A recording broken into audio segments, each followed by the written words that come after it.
Hello, video viewers and audio listeners. This is part 2 of a swapcast crossover between Zdenek's English podcast, Rock and Roll English, and Luke's English podcast. And we are talking again about football, more specifically the Euro 2020 Championship, which is now at its very final stage. The 2 semi-finals have been played, and this coming Sunday, the 11th of July, it's the final between Italy and England. And we're going to talk about that in a bit. And also in this episode, we're going to reveal the winners of our giveaway competition, which you probably heard about if you watched part 1 of this. So we will be revealing we're going to discover the winners.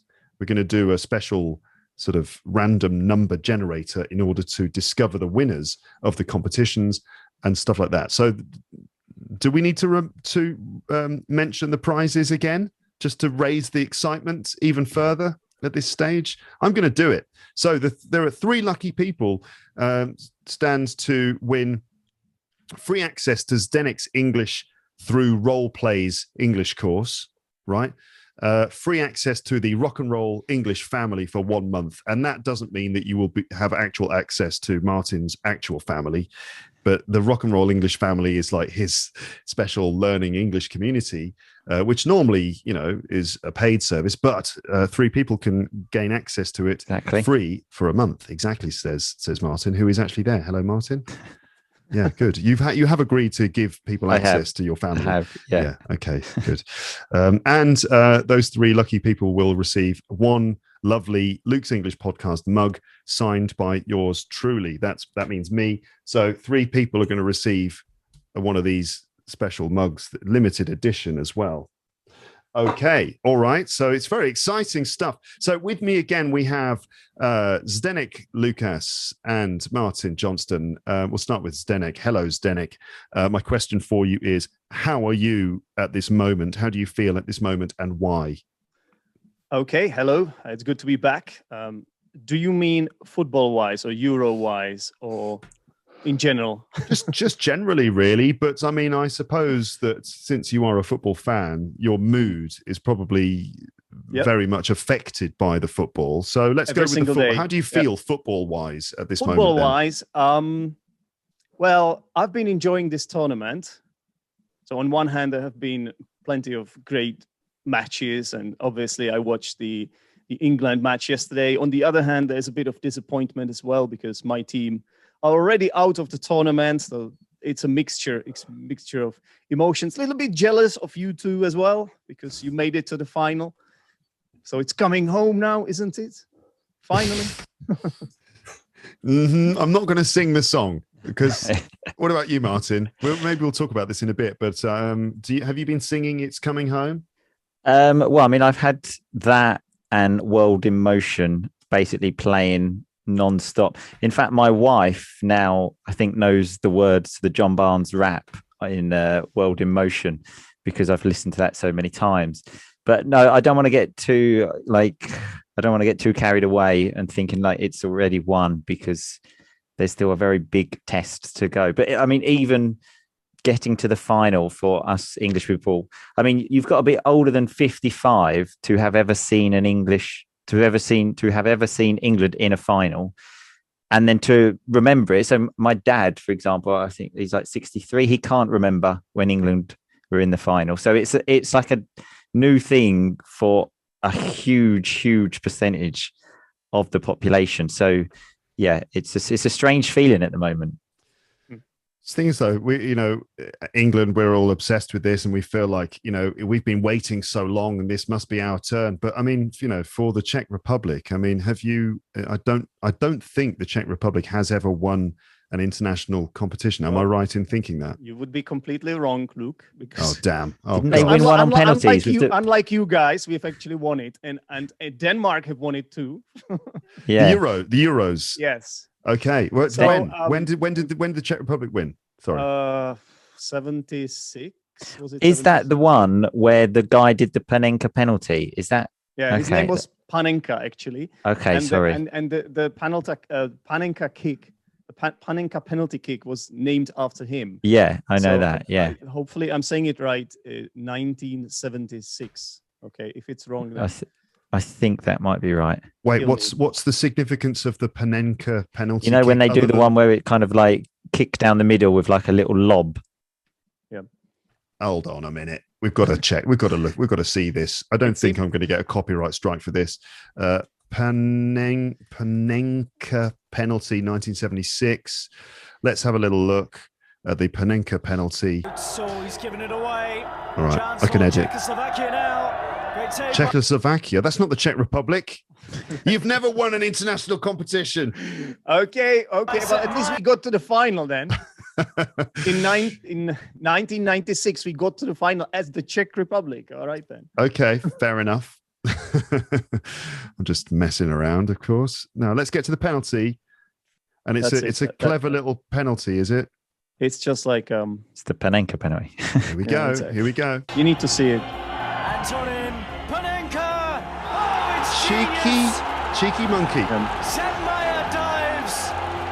Panenka. So basically, he kind of lobbed it. Antonin Panenka. Hey! What did he do? For the audio listeners, the people who can't actually see the video, who can actually describe the Panenka penalty? Kind of like a chip down the middle. Yeah. So the keeper normally dives left or right. And if you just chip it like in the direct center of the goal, the idea is the keeper dives left or right and doesn't save it. The problem is when you do that and the keeper doesn't move and just catches it, you look like an absolute idiot. And we have seen it. We have seen it many times. Exactly. Premier League players have done it, and they looked like complete idiots. But when it works out, I think Totti did it once. Francesco Totti did it. Yep, he did it. And Gary Lineker famously did it, and he had the chance to equal the goal scoring record for England, and he tried that, and it didn't work, and he didn't score, and he didn't equal the goal scoring record. So, yeah.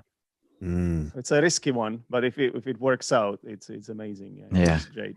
Okay, but let's say at least the Czech part of Czechoslovakia have won an international competition in 1976. Yes, Slovakia weren't involved. I don't know what the O. No, wait, part. hang on. Czechoslovakia used to be one country, so it was Czechoslovakia. I know. Slovakia, yeah. And we split up. We split in, when was it? 1990. Oh my God. 1993 or 1991, one of those two. Oh God, I need to find this. It's Why did I do this? I'm sorry. I didn't mean to drag us into the political ins and outs of the partition of Czechoslovakia. There was no war or anything. This was quite... oh, thank God for that. Let's hope we don't start one with this conversation. Yeah, 1993, yeah. Okay. And ever since then, we had two different countries and two different international teams. And yeah, so our second greatest success came after that. So it was in 1996 when we got to the final. It was actually in Wembley because England hosted the tournament, and we lost to Germany again. Before we won, we lost to Germany in the final. Okay. But yeah, I mean, at least you've experienced your team getting to a final though, because that's literally never happened in my whole life. I was actually alive. I actually saw that match. Yeah, I remember Euro 96 very well. So I can imagine you remember it. But yeah, so this has never happened. So this for me is a crazy, crazy period. I just can't believe it. Uncharted territory. Absolutely. Absolutely. In fact, when I spoke to one of my friends yesterday, I described it how when we were 19, we went to Thailand together and we stepped off the plane and it was kind of like, whoa, what's going on? Like everything was just so different because we'd basically never been out of our hometown before. It's kind of like the same. I've just feel like I'm 19 again. I've just stepped off the plane in Thailand, like going, what is going on? It's an exciting feeling. I don't know if I'm really happy or if I'm scared. Like sometimes I think I'm terrified. I'm terrified of this. I want to go home. But then at other times, I'm like, this is exhilarating. This is amazing. I've never felt more alive in my whole life. And then other times I'm like, yeah, it's only a game of football. So it's like a mixed emotions, basically. Same, and especially for me because I obviously as I think you know, I live in Italy. Yeah. And so now it's England against Italy in the final, which in some ways it's good because, you know, lots of people have been sending me messages saying, oh, like, let's watch the game together and stuff. But on the flip side, like, I can't go out to watch it because I run the risk of getting murdered. Like if England win, and even worse, if England lose, you can't sleep anyway because people just drive up and down on with their cars, just going for the next 2 hours, which happened when they won the semi-final.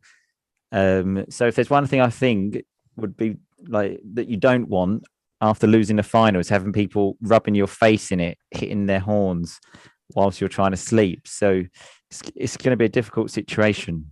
It's going to be hard for you to watch the game, though, isn't it? Surely that you're going to be surrounded by Italian people. Exactly. If England score, you'll be like, yeah. Well, his wife is Italian in the first place, right? Yeah, so. Exactly. Yeah. And she said to me, oh, like, because you can't go out. So she said, maybe we should invite lots of people round. And she said, like, we could invite like so-and-so and so-and-so. Like, they're all Italians. I don't want to be like watching it with like 50 Italians and just me. So, yeah, I don't know what I'm going to do.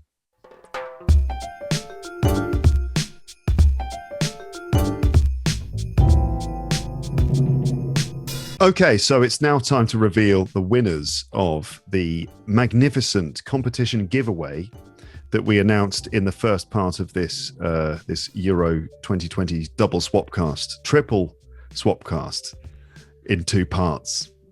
Is that 5 episodes? I don't know. Anyway, it's time to announce the competition winners. In fact, we haven't picked them yet. So the way this worked is that we asked people to give their name and email address using our Google form. I'm afraid if you've just found out about this now, sorry, too late. But we had, I think it was 345 entries. Is that right? I think it is. We had more, but we had some people who cheated, and people who were just like writing their email address in again and again and again. It's like, sorry guys, that did not work. Okay, like, when I saw those cheaters, it's like the equivalent of Sterling jumping on the floor. I kind of think there was people trying to bend the rules. Of course, people entering their email address again and again.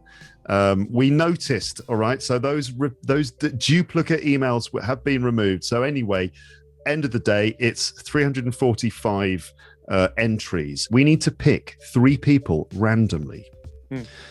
Those 3 people will be the prize winners. So what you can see here is this is maybe a bit confusing. If I put 0 on that, let's say if I put 10 on that would be 10 people.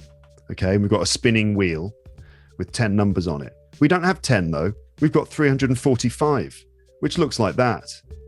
Okay, so that is 345 numbers on a wheel. Each one represents someone who entered the competition. And what we're going to do is spin that wheel, and the number that's revealed will be, select, that'll be one of the winners. Okay, let's go. Are you ready? Here comes number 1. Okay, spin the wheel. As the wheel spins, who's it going to be? That is number 2. Can I count? I think I can. That's number 225. So now we need to go here to that's not one of the winners. That's just a person's name. Okay. This is the person. This is number 225. It's Fala from Indonesia. Congratulations to Fala from Indonesia. We've got your email address. It's down here, but I'm not going to reveal it to the world. But Fala from Indonesia, you're going to receive emails from me, from Zdenek, and from Martin. Congratulations. Amazing stuff. Okay, let's pick the second person. Are we going to remember this? Yes, because it's being recorded on video, so we'll be able to remember. Next person. I'm removing that. I'm removing Fala, so he or she doesn't win it again. I don't know if Fala is a boy or a girl, but anyway, let's carry on. Here comes number 2. Spin the wheel. Who's it going to be? Very annoying sound of a wheel, I think. It's number 202. Who is this going to be? Who is number 202? As we find out, it's Mana from Japan. Oh, omedetou gozaimasu. Congratulations to Mana from Japan. Yes, you will be receiving emails from the three of us. Well done to you. I expect you'll be celebrating with your friends, regardless of what happens in the Euro 2020 championships, because that coming from Japan, you don't care. Let's move on to the next person. Spin the wheel. Very annoying noise. The winner is number 78. Who's that going to be? Let's find out. Number 78 is Ying from China. Congratulations to Ying. Wow. There we go. So Ying and Mana and who was the other person? I don't remember the name. Fala. That's right, Fala. And Mana and Ying, congratulations. You are our winners. All three of them not from the continent of Europe. But apparently you're still interested in the European Championships, which is obviously great. I did actually receive some comments from people saying, I'm not from Europe, but I'm really interested in, I love European football. So nice one. Great. But of course we know that the real winners will be the players and supporters of the team that will triumph ultimately on Sunday, the 11th of July, when the European Championships will be decided. And then, football will continue. It's not just the end of football. They don't just win football. Football then continues and there'll be another game after a few months, another important game. That's the beauty and joy of football. But anyway, there we go. Congratulations to the three winners. Right, should we all just say congratulations together? Congratulations. Three winners. Well done. Well done, everyone. Okay, back to the conversation. How should we approach this? Should we talk about England versus Denmark at this point? Let's do that. So it was England versus Denmark last night. Obviously, there are so many other games that we could talk about, but we are going to end up focusing on England just because Martin and I are both English, and there's more of us than there is of Zdenek. So if he tries to, and this is a learning English podcast, only just by one. Yeah, that's right. It's a learning English podcast. Although, I mean, yeah, okay, fair enough. English is in there, so I suppose that's something. Yeah. That's the justification. Well, anyway, let's start with England versus Denmark, so I'll ask you. We were talking about where to watch games and stuff. Where did you watch that game, Zdenek? Where did you? I'm assuming you watched it and you didn't. You weren't just like still upset about the previous match, but you would be surprised. There was a bit of bitterness in that as well, because obviously we got knocked out. The Czech Republic got knocked out by Denmark in the quarterfinal, which was the round before this one. This was the semi-final. So there was still a bit of like, oh, I wish it had been us there, But it was what it was, and I was trying to just enjoy a game of football as a neutral. Obviously, Denmark, it's an amazing story, right? What they have been through with the Ericsson collapse, and like if you look at the map of the world, I've seen it on Facebook. I've seen a meme where who actually supported England were only people from England, and everyone else were supporting. Everyone else was supporting Denmark. You could see the flags everywhere, literally everywhere, in Wales, in Scotland, in Ireland. Every single European country supported Denmark because of the story, because they were the underdogs. Yeah, so I was a bit torn myself. Yeah, because obviously I love the language. I have a lot of English mates, and but that goes both ways, right? So when they win, or if they won, which you did, if they had won, which you did, that means you would go to the final and you would be throwing it into my face. I would have to see all those statuses. There's a bit of jealousy in there, right? But at the same time, I'm happy for you too, because you haven't really won a major tournament for a long time, and there has been some injustice that was done to you, like the Maradona handball, the goal scored again, the goal that didn't happen. The Lampard, Frank Lampard yeah. goal against Germany. So I was like, okay, well, fair enough. And you deserved. You won the game, obviously, against Denmark. You won 2-1. Mhm. You had to turn it round because the Danish scored the first goal. It was a fantastic free kick. Really good, yeah. Yeah. And then you were, let's be honest, you were the better team. It went into the extra time where you pretty much dominated. But there is a but. It was a very soft penalty. I must admit, if that had been the other way round, and now, so let's say I woke up today, England are out of the tournament because a penalty like that, I would be fuming. But the only way I kind of justify this to myself is because, like you mentioned, that has happened to me before, waking up with that feeling of injustice. So I kind of think it's our turn to have what we say in English, the rub of the green, like just like a bit of luck, basically. Going back to that thing about everyone supporting Denmark, it was quite interesting because you got the sense that, they not just that they were the underdogs, but the fact that one of their players nearly died for some reason was like the most motivating force. And before the game, people were sort of saying, oh yeah, Denmark, it's a fairy tale, right? It's a fairy tale that why is it that when one player doesn't die, this suddenly gives the team this massive push? Like, one of our guys survived. He's in hospital. He's fine. But this is the force that we need. I don't know why that became a fairy tale. I think it was because he came close to death as well. He didn't just like survive, like he finished the match and he was still alive. Like, it's interesting, like a brush with death, and is the X factor in football. Yeah, I don't know. It's just a bizarre. I'm not really surprised, to be honest, because you realize that at that point, I saw that match. I was watching that match when it happened, and it was shocking. It was horrifying. And I couldn't believe it. And then, like, what happened after that? Like, how the whole team stuck together, like how they managed to get out of the group stage in the second place with just 3 points. And I feel I'm sorry to interrupt you. I feel now like you're deeply insensitive scumbag now, because I've essentially making fun of what could have been a terrible tragedy. And I did see the footage as well, and it was horrible. Well, all the players crowding round, and there were tears. People were crying. It was really a very emotional moment. And then there's me making fun of it, but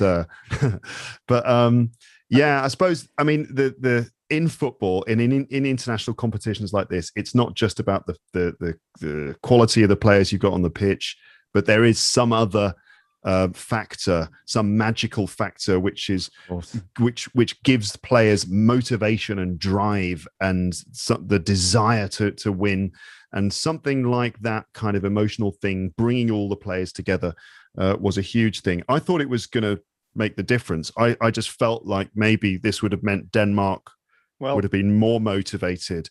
But I have to say, I think England played pretty well, and we controlled things. And but the penalty, that was kind of like, I just kind of felt bad a bit there, because I thought that, because although, like you said, we dominated the match and everything, I kind of think that was the Denmark game plan. They kind of knew that, but we weren't really creating a lot of chances. So I think they were happy with that.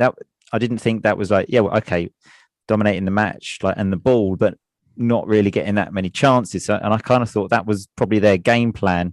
And then to score a goal like they did with a free kick, a corner, something like that I think was their game plan. So but for them to lose in that way was tough.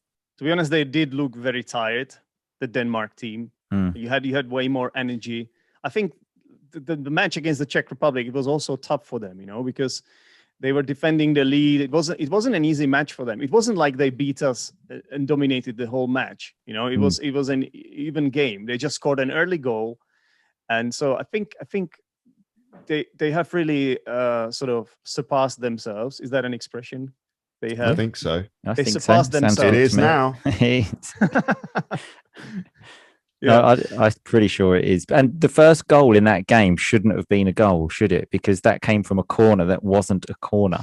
Wait. You say Sorry, that. sorry. Hold on a minute. You The first goal in which game? Should we're it have been talking a about goal? the Czech Republic game now. Yeah. The Czech Republic game against Denmark. Yes. You okay. say that's what everybody thought at that moment. It happened, I think, in the 5th minute. But then later that evening, there was a footage which kept coming from BBC showing that it was actually a corner. So it looks like it was a corner in the end. Yeah. I thought, though, that let's just go in my head that it still wasn't a corner. That was another argument for my non-VAR thing, because at what point does VAR stop? Like, because then if a goal scored from a corner, do you then take it back and say it wasn't a corner? And even last night, I thought last night was a perfect example when the penalty happened and the referee. And when I first saw that, I saw Sterling jump to the floor. I actually said, "Oh, like get up, like." You're embarrassing. And then the referee, I could see, pointed to the spot to give a penalty. And I was like, you hesitated. Yeah, I know. And then when I saw it, I said, well, that's definitely going to be like ruled out now, because VAR's going to look at that. There's no one can tell me that's a penalty. And so that's just kind of what I think. Anyway, it's still a matter of opinion. So there will still always be controversy and everything anyway. So if it's going to be there anyway, it slows down the game. So just get rid of it. Do you know what I think? I think if the referee hadn't blown the whistle, VAR wouldn't have overturned it. No, of course not. Because I think they're there just to sort of see if the referee made a clear and obvious error. And apparently he didn't in this case, which surprised me a lot. But I guess there was a bit of contact there. There was another incident in the Italy-Belgium game where he gave Belgium a penalty. And again, that was never a penalty. And even in that situation, I said, well, VAR's here.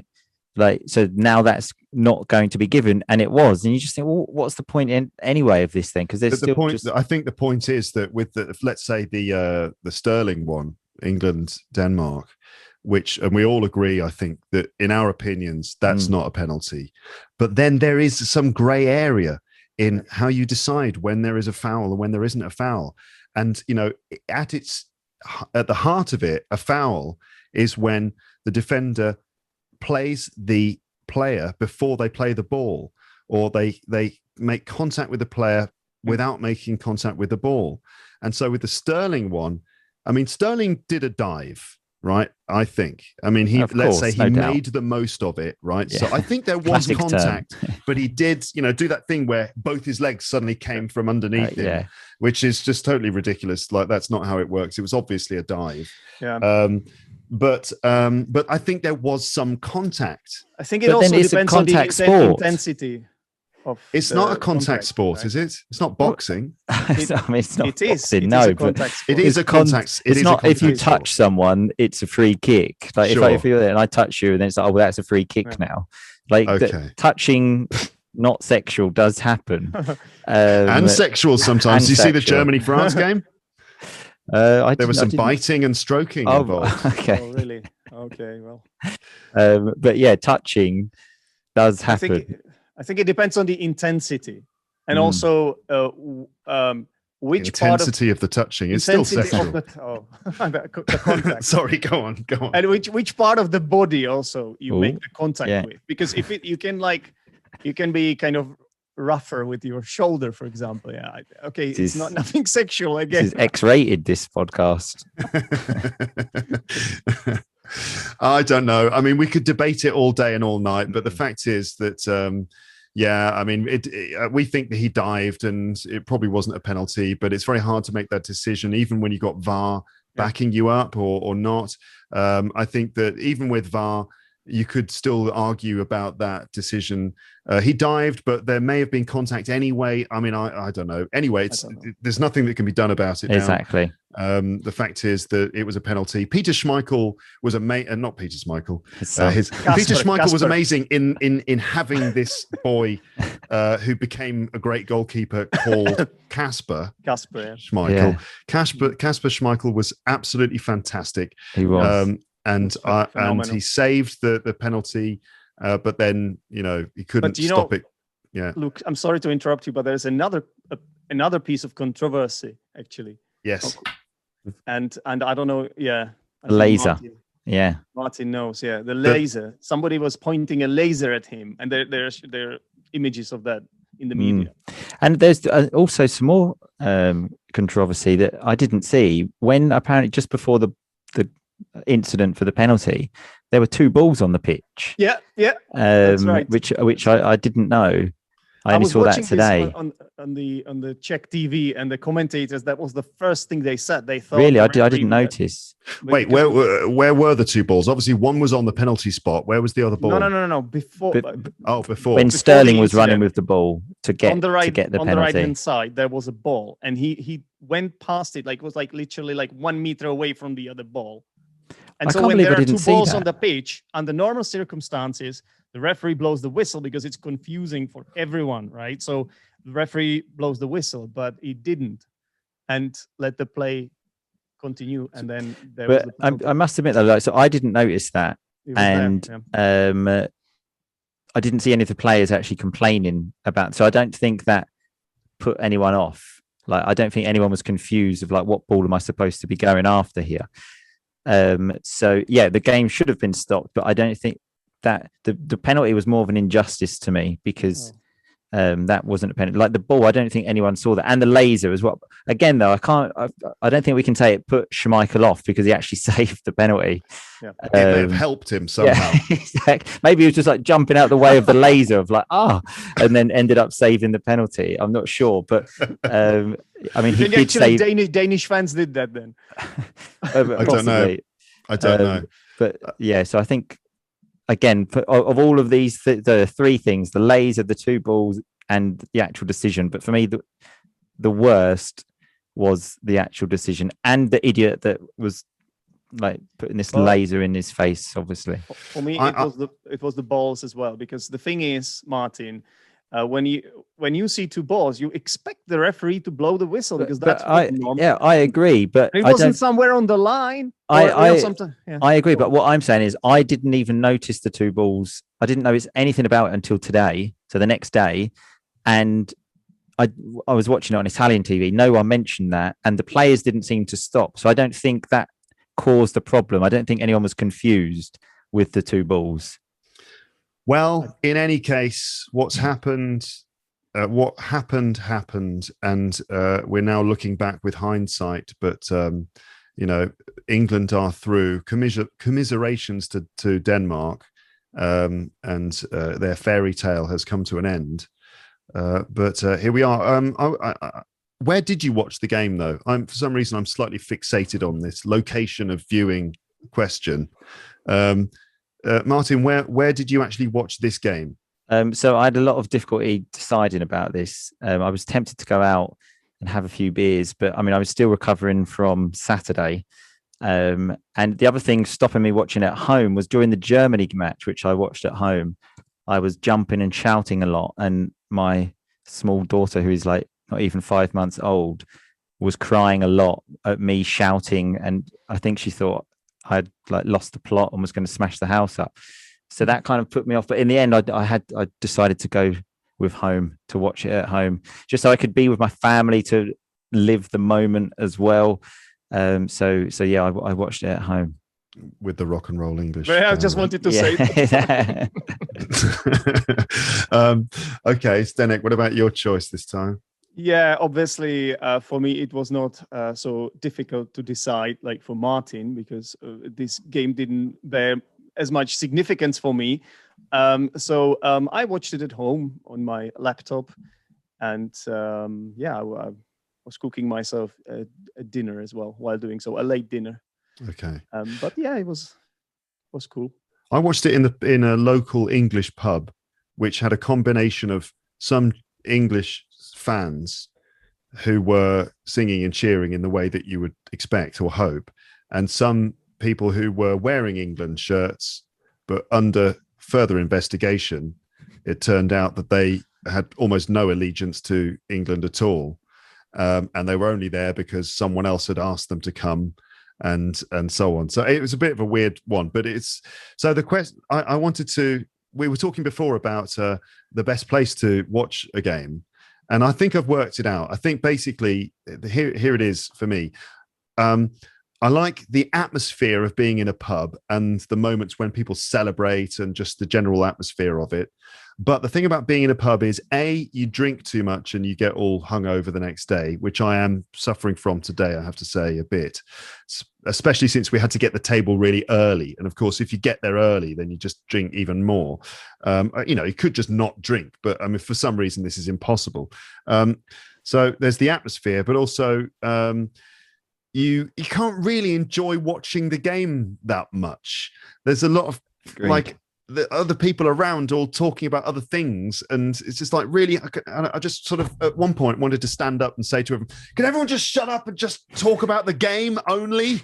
I only want commentary, I whereas agree. when you're at home you get to enjoy the commentary on the TV, and you can actually focus on genuinely what's happening. Plus in the pub you can never see, you're always kind of like straining your neck, there's someone elbowing you in the ribs. Yeah, you need to sort of do, I always think, some research before about like the setup. Like, is there a like big screen? Like, where are you going to be sitting?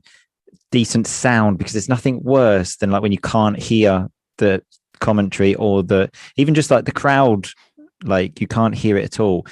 I've actually been in pubs before where like it's literally, there is no sound and you're watching it in silence, and it's just not right. You just don't feel like you're a part of it. So yeah, always do research about the setup.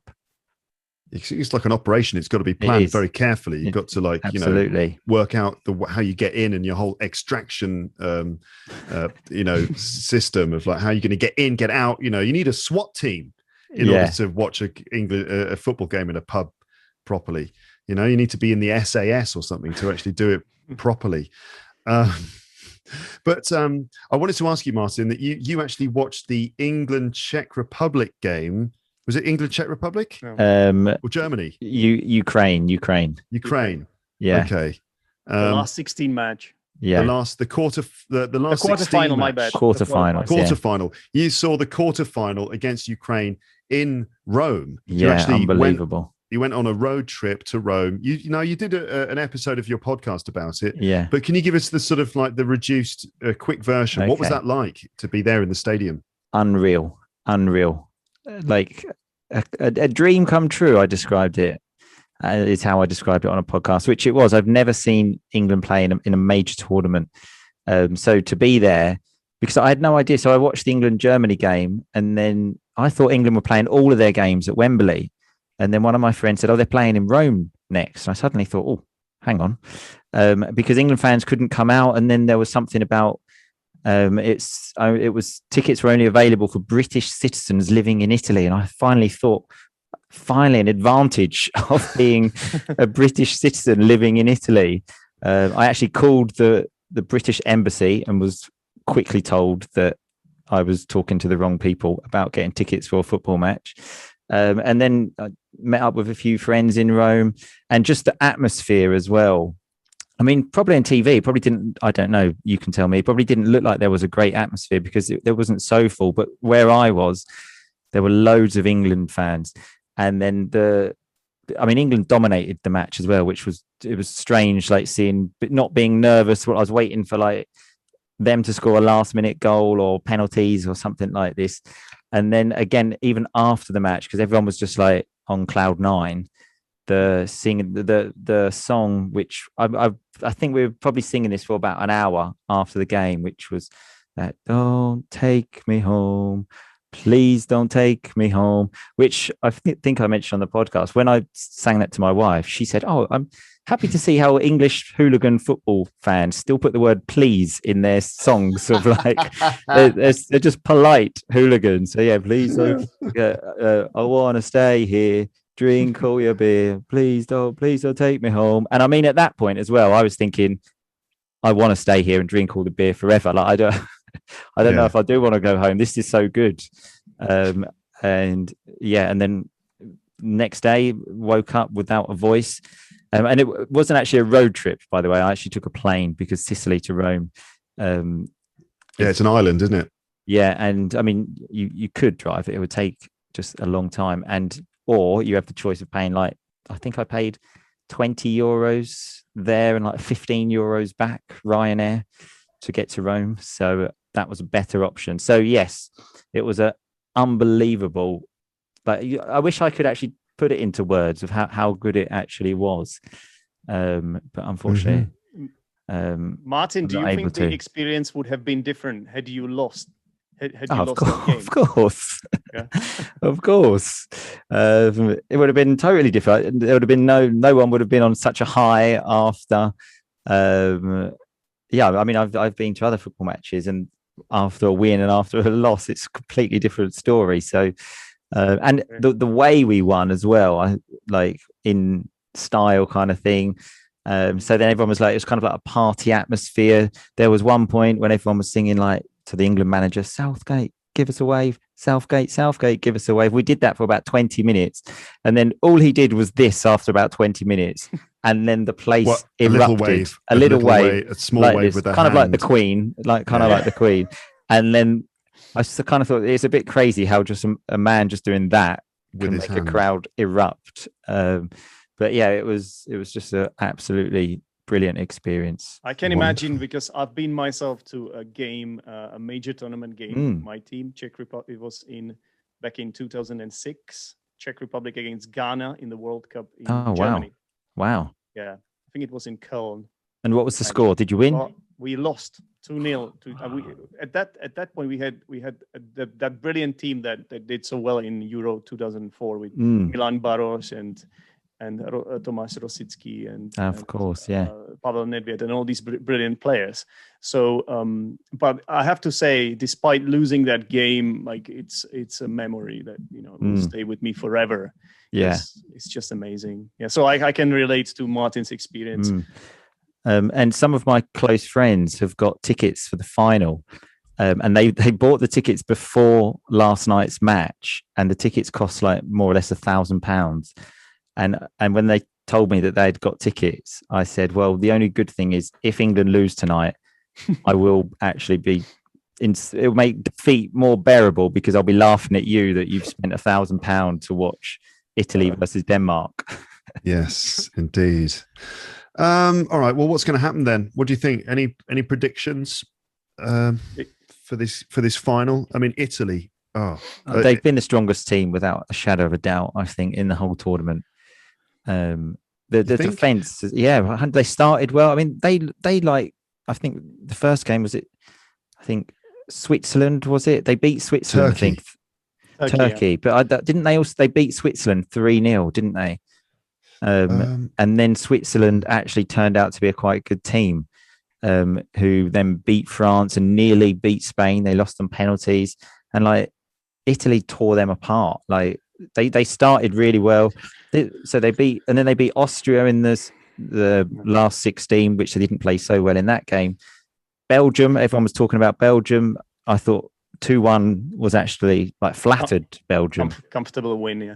Yeah, and because that was never a penalty, should have been 2-0. No. I have to say, the Czech team, we played Italy in the pre-tournament friendlies, in one of the friendlies, and we lost 4-0 or 3-0 or something like that, and they were all over the place. We stood no chance whatsoever.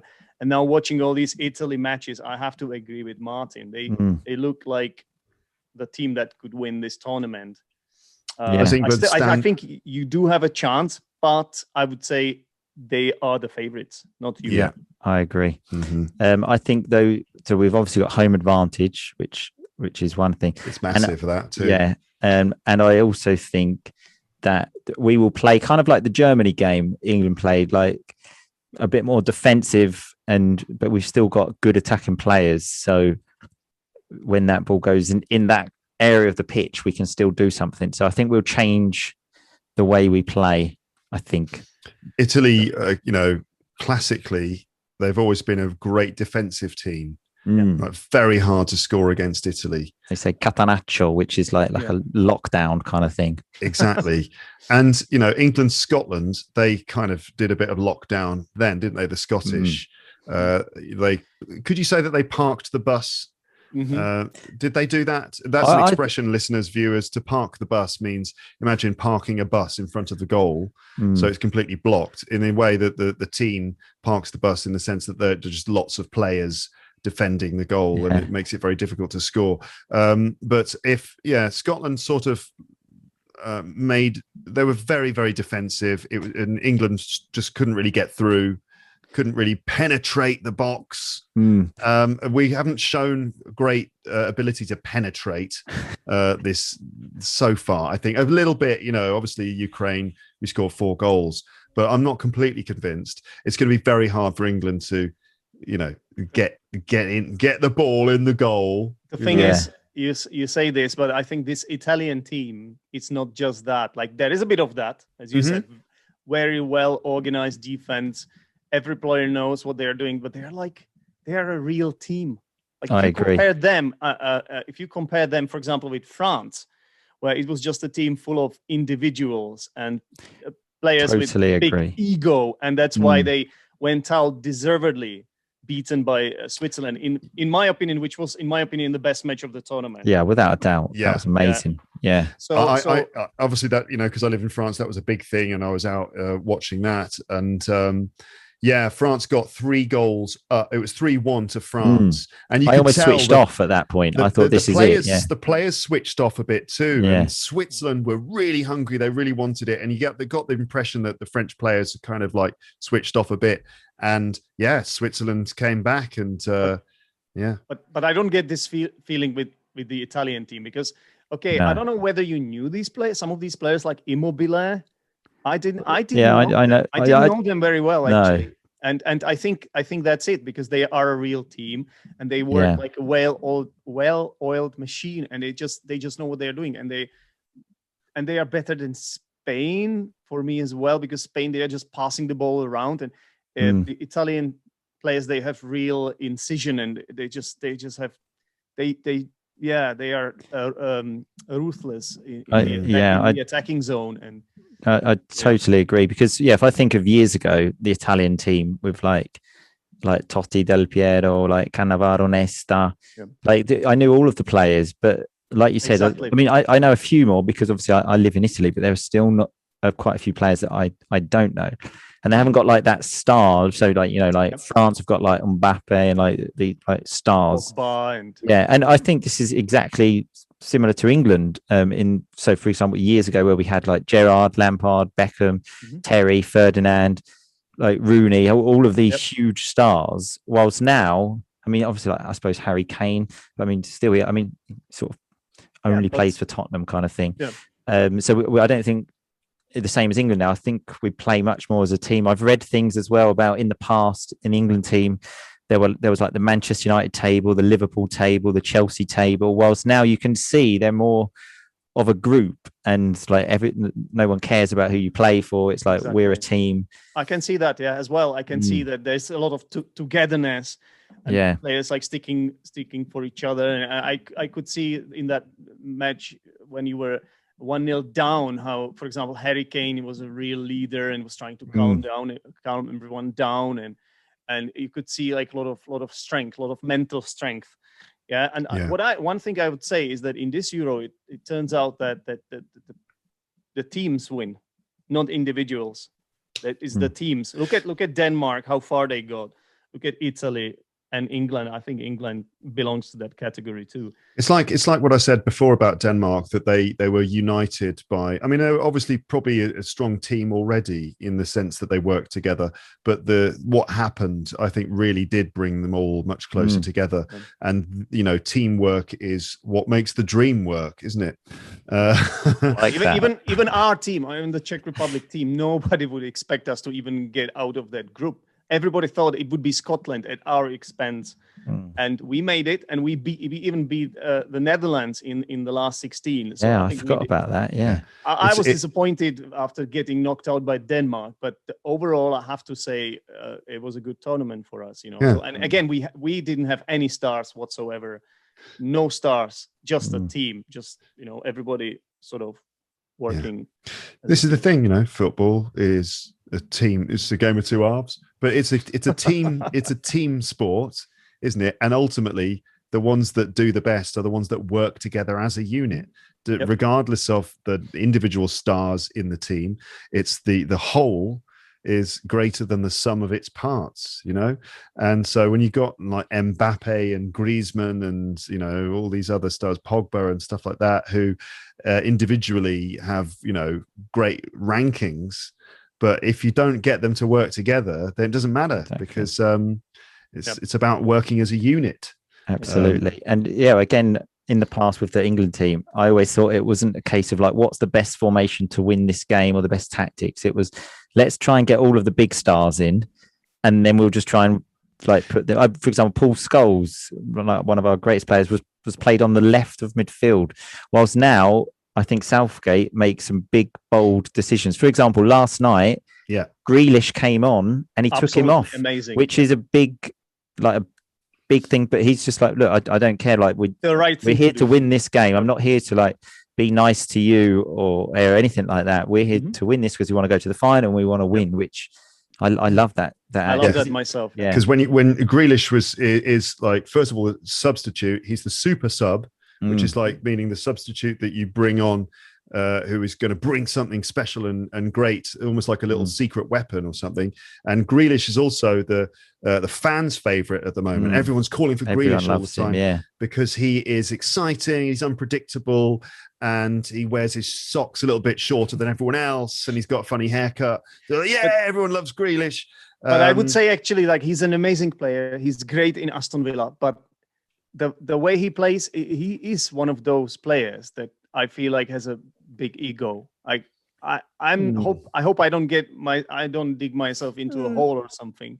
But the way he plays, it's just all about him, and that's how it's in Aston Villa. From what I've seen, he's great. He's amazing. Yeah, he deserves to be in the squad. He deserves to play. But I'm actually quite happy. Well, I say it as if I were an English fan, but I think I think what Martin is saying, it was the right decision.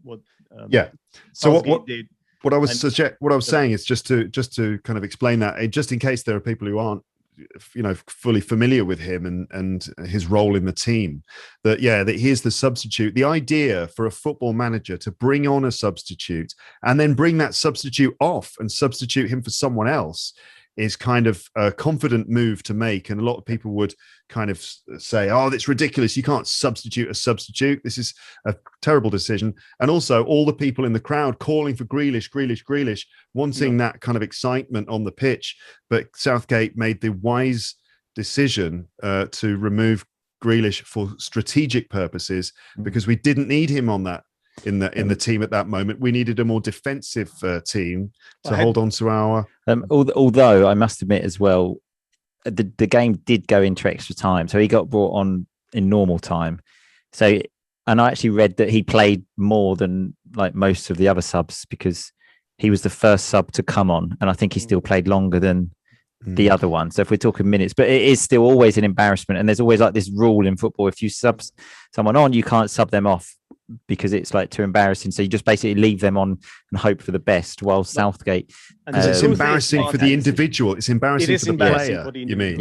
Yeah, definitely. But the truth is, it had Denmark scored a goal and equalized, I think you would be looking at it differently now. As well. Of course, that's how football works, though, isn't it? Yeah. Then maybe if he had left Grealish on and Denmark had scored, then people maybe would have said he should have taken Grealish off. But the only way that you can make the right decision is if you win the match, and that's what happened. So have you heard the remake of the classic Atomic Kitten song for Southgate? I've been singing that a lot. I was singing that a lot in Rome.